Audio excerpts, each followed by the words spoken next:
राधे राधे। आप सभी का स्वागत है देवताओं की कहानी में। आज हम सब श्री दुर्गा सप्तशती के पंचम अध्याय सुनेंगे, तो आइए शुरू करते हैं। ओम इस उत्तर चरित्र के रुद्र ऋषि हैं, महासरस्वती देवता हैं, अनुष्ठ छंद है, भीमा शक्ति है, ब्राह्मणी बीज है, सूर्य तत्व है और सामवेद स्वरूप है। महासरस्वती की प्रसन्नता के लिए उत्तर चरित्र के पाठ में इसका विनियोग किया जाता है। जो अपने करक कमलों में घंटा, सूल, हल, शंख, मूसल, चक्र, धनुष और बाण धारण करती हैं, शरद ऋतु के शोभा संपन्न चंद्रमा के समान जिनकी मनोहर कांति है, जो तीनों लोगों की आधारभूता और शुंभ आदि दैत्यों का नाश करने वाली है, तथा गौरी के शरीर से जिनका प्राकट्य हुआ है, उन महासरस्वती देवी का मैं निरंतर भजन करता हूँ। ऋषि कहते हैं, पूर्व काल में शुंभ और निशुंभ नामक असुर ने अपने बल के घमंड में आकर सचिपति इंद्र के हाथ से तीनों लोकों का राज्य और यज्ञ भाग छीन लिया। वे ही दोनों सूर्य, चंद्रमा, कुबेर, यम और वरुण के अधिकार का भी उपयोग करने लगे। वायु और अग्नि का कार्य भी वे ही करने लगे। उन दोनों ने सब देवताओं को अपमानित, राज्यभ्रष्ट, पराजित तथा अधिकारहीन करके स्वर्ग से निकाल दिया। उन दोनों महान असुरों से तिरस्कृत देवताओं ने अपराजिता देवी का स्मरण किया और सोचा, जगदम्बा ने हम लोगों को वर दिया था कि आपातकाल में स्मरण करने पर मैं तुम्हारी सब आपत्तियों का तत्काल नाश कर दूंगी। यह विचार कर देवता गिरिराज हिमालय पर गए और वहां भगवती विष्णु माया की स्तुति करने लगे। देवता बोले, देवी को नमस्कार है, महादेवी शिवा को सर्वदा नमस्कार है, प्रकृति एवं भद्रा को प्रणाम है। हम लोग नियम पूर्वक जगदम्बा को नमस्कार करते हैं। रुद्रा को नमस्कार है, नित्या, गौरी और धात्री को बारंबार नमस्कार है।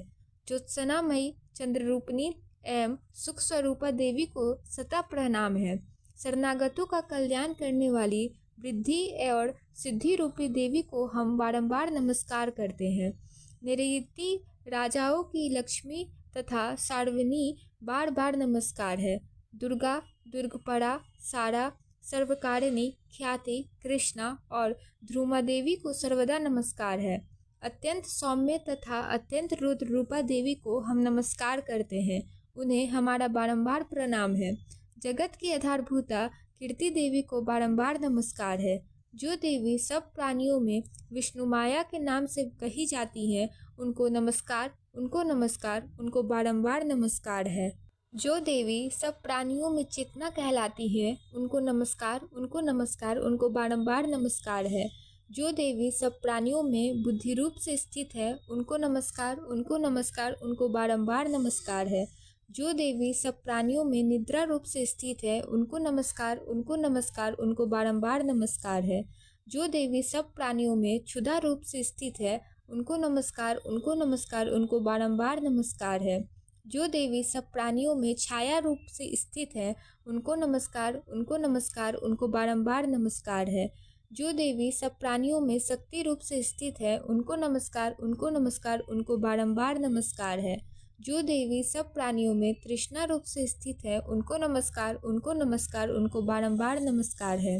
जो देवी सब प्राणियों में शांति रूप से स्थित है, उनको नमस्कार, उनको नमस्कार, उनको बारंबार नमस्कार है। जो देवी सब प्राणियों में जाति रूप से स्थित है, उनको नमस्कार, उनको नमस्कार, उनको बारंबार नमस्कार है। जो देवी सब प्राणियों में लज्जा रूप से स्थित है, उनको नमस्कार, उनको नमस्कार, उनको बारंबार नमस्कार है। जो देवी सब प्राणियों में शांति रूप से स्थित है, उनको नमस्कार, उनको नमस्कार, उनको बारंबार नमस्कार है। जो देवी सब प्राणियों में श्रद्धा रूप से स्थित है, उनको नमस्कार, उनको नमस्कार, उनको बारंबार नमस्कार है। जो देवी सब प्राणियों में कांति रूप से स्थित है, उनको नमस्कार, उनको नमस्कार, उनको बारंबार नमस्कार है। जो देवी सब प्राणियों में लक्ष्मी रूप से स्थित है, उनको नमस्कार, उनको नमस्कार, उनको बारंबार नमस्कार है। जो देवी सब प्राणियों में वृत्ति रूप से स्थित है, उनको नमस्कार, उनको नमस्कार, उनको बारंबार नमस्कार है। जो देवी सब प्राणियों में स्मृति रूप से स्थित है, उनको नमस्कार, उनको नमस्कार, उनको बारंबार नमस्कार है। जो देवी सब प्राणियों में दया रूप से स्थित है, उनको नमस्कार, उनको नमस्कार, उनको बारंबार नमस्कार है। जो देवी सब प्राणियों में तुष्टि रूप से स्थित है उनको नमस्कार, उनको नमस्कार, उनको बारंबार नमस्कार है। जो देवी सब प्राणियों में माता रूप से स्थित है उनको नमस्कार, उनको नमस्कार, उनको बारंबार नमस्कार है। जो देवी सब प्राणियों में भ्रांति रूप से स्थित है उनको नमस्कार, उनको नमस्कार, उनको बारंबार नमस्कार है। जो जीवों के इंद्रिय वर्ग की अधिदात्री है उनको, और उनमें जो प्राणियों में सदा व्याप्त रहने वाली है उनको, उन व्याप्ति देवी को बारंबार नमस्कार है। जो देवी चैतन्य रूप से इस संपूर्ण जगत को व्याप्त करके स्थित है उनको नमस्कार, उनको नमस्कार, उनको बारंबार नमस्कार है।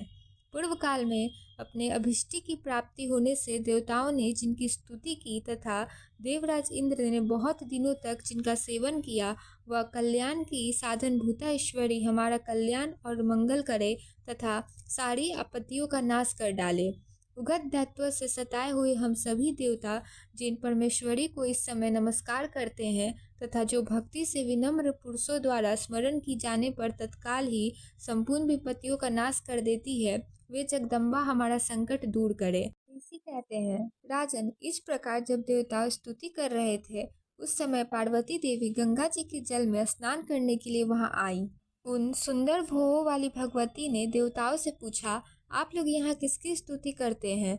तब उन्हीं के शरीर कोश से प्रकट हुई शिवा देवी बोली, शुंभ दैत्यों से तिरस्कृत और युद्ध में निशुंभ से पराजित हो यहाँ एकत्रित हुए ये समस्त देवता यह मेरी ही स्तुति कर रहे हैं। पार्वती जी के शरीर कोश से अंबिका का प्रादुर्भाव हुआ था, इसलिए वे समस्त लोकों में कौशिकी कही जाती थी। कौशिकी के प्रकट होने के बाद पार्वती देवी का शरीर काले रंग का हो गया, अतः वे हिमालय पर रहने वाली कालिका देवी के नाम से विख्यात हुई। तदंतर शुंभ निशुंभ के भृत्यु चंडमुंड वहां आए और उन्होंने परम मनोहर रूप धारण करने वाली अंबिका देवी को देखा। फिर वे शुंभ के पास जाकर बोले, महाराज, एक अत्यंत मनोहर स्त्री है जो अपनी दिव्य कांति से हिमालय को प्रकाशित कर रही है। वैसा उत्तम रूप कहीं किसी ने भी नहीं देखा होगा। असुरेश्वर, पता लगाइए वह देवी कौन है और उसे ले लीजिए। स्त्रियों में तो वह रत्न है, उसका प्रत्येक अंग बहुत ही सुंदर है तथा वह अपने श्रीअंगों की प्रभा से संपूर्ण दिशाओं में प्रकाश फैला रही है। दैत्यराज, अभी वह हिमालय पर ही मौजूद है, आप उसे देख सकते हैं। प्रभु, तीनों लोकों में मणि, हाथी और घोड़े आदि जितने भी रत्न हैं वे सब इस समय आपके घर में शोभा पाते हैं। हाथियों में रत्नभूत ऐरावत, यह प्रजाति का वृक्ष और यह उच्च श्रवा घोड़ा, यह सब आपने इंद्र से ले लिया है। हंसों से जूता हुआ यह विमान भी आपके आंगन में शोभा पाता है। यह रत्नभूत अद्भुत विमान जो पहले ब्रह्मा जी के पास था, अब आपके यहाँ लाया गया है। यह महापद्म नामक निधि आप कुबेर से छीन लाए हैं। समुद्र ने भी आपको किलंकजली नाम की माला भेंट की है, जो केसरों से सुशोभित है और जिसके कमल कभी कुमलाते नहीं हैं। सुवर्ण वर्षा करने वाला वरुण का छत्र भी आपके घर में शोभा पाता है तथा यह श्रेष्ठ रथ जो पहले प्रजापति के अधिकार में था, अब आपके पास मौजूद है। दैत्यसर, मृत्यु की उत्कंदंतिका नाम वाली शक्ति भी आपने छीन ली है तथा वरुण का पास और समुद्र में होने वाले सब प्रकार के रत्न आपके भाई निशुंभ के अधिकार में हैं। अग्नि ने भी स्वतः शुद्ध किए हुए 2 वस्त्र आपकी सेवा में अर्पित किए हैं। दैत्यराज, इस प्रकार सभी रत्न आपके एकत्र कर लिया है। फिर जो यह स्त्रियों में रत्न रूप कल्याणमयी देवी है, इसे आप क्यों नहीं अपने अधिकार में कर लेते हैं? ऋषि कहते हैं, चंडमुंड का यह वचन सुनकर शुंभ ने महादैत्य सुग्रीव को दूत बनाकर देवी के पास भेजा और कहा, तुम मेरी आज्ञा से उसके सामने ये बात कहना और ऐसा उपाय करना जिससे प्रसन्न होकर वह शीघ्र ही यहाँ आ जाए। वह दूत पर्वत के अत्यंत रमणीय प्रदेश में जहाँ देवी मौजूद थी गया और मधुर वाणी में कोमल वचन बोला। दूत बोला, देवी, दैत्यराज शुंभ इस समय तीनों लोकों के परमेश्वर हैं। मैं उन्हीं का भेजा हुआ दूत हूँ और यहाँ तुम्हारे ही पास आया हूँ। उनकी आज्ञा सदा सब देवता एक स्वर से मानते हैं, कोई उसका उल्लंघन नहीं कर सकता। वे संपूर्ण देवताओं को परास्त कर चुके हैं। उन्होंने तुम्हारे लिए जो संदेश दिया है उसे सुनो। संपूर्ण त्रिलोकी मेरे अधिकार में है, देवता भी मेरी आज्ञा के अधीन चलते हैं। संपूर्ण यज्ञों के भागों को मैं ही पृथक पृथक भोगता हूँ। तीनों लोकों में जितने श्रेष्ठ रत्न हैं वे सब मेरे अधिकार में हैं। देवराज इंद्र का वाहन ऐरावत जो हाथियों में रत्न के समान है, मैंने छीन लिया है। क्षीर सागर का मंथन करने से जो अश्वय रत्न उत्सर्वा प्रकट हुआ था, उसे देवताओं ने मेरे पैरों पर पकड़कर समर्पित किया है। सुंदरी, उनके सिवा और भी जितने रत्नभूत पदार्थ देवताओं, गंधर्व और नागों के पास थे, वे सब मेरे ही पास आ गए हैं।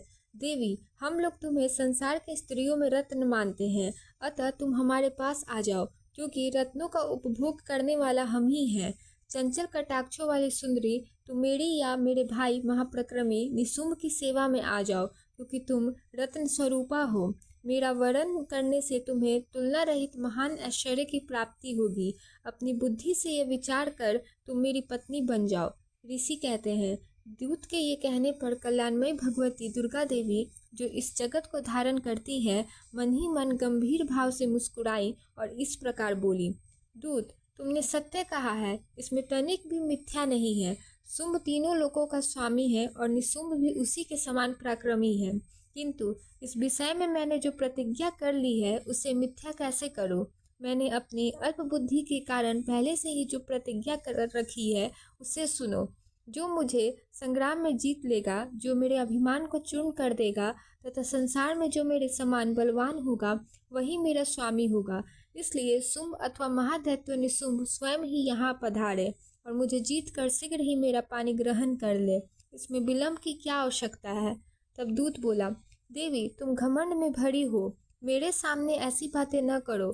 तीनों लोकों में कौन ऐसा पुरुष है जो शुंभ निशुंभ के सामने खड़ा हो सके? देवी, अन्य दैत्यों के सामने भी सारे देवता युद्ध में नहीं ठहर सकते, फिर तुम अकेली स्त्री होकर कैसे ठहर सकती हो? जिन शुंभ आदि दैत्यों के सामने इंद्र आदि सब देवता भी युद्ध में खड़े नहीं हुए, उनके सामने तुम स्त्री होकर कैसे जाओगी? इसलिए तुम मेरे ही कहने से शुंभ निशुंभ के पास चली चलो।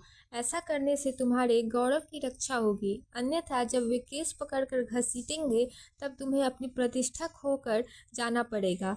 तब देवी ने कहा, तुम्हारा कहना ठीक है, शुंभ बलवान है और निशुंभ भी बड़े पराक्रमी है, किंतु क्या करूं? मैंने पहले बिना सोचे समझे प्रतिज्ञा कर ली है, अतः अब तुम जाओ। मैंने तुमसे जो कुछ कहा है वह सब दैत्यराज से आदर पूर्वक कहना, फिर वे जो उचित जान पड़े। इस प्रकार श्री मार्कंडेय पुराण में सर्वनिक मनवंतर की कथा के अंतर्गत देवी महात्म्य देवी दूत संवाद नामक 5वां अध्याय पूरा हुआ। तो बोलिए माँ भवानी दुर्गा की जय।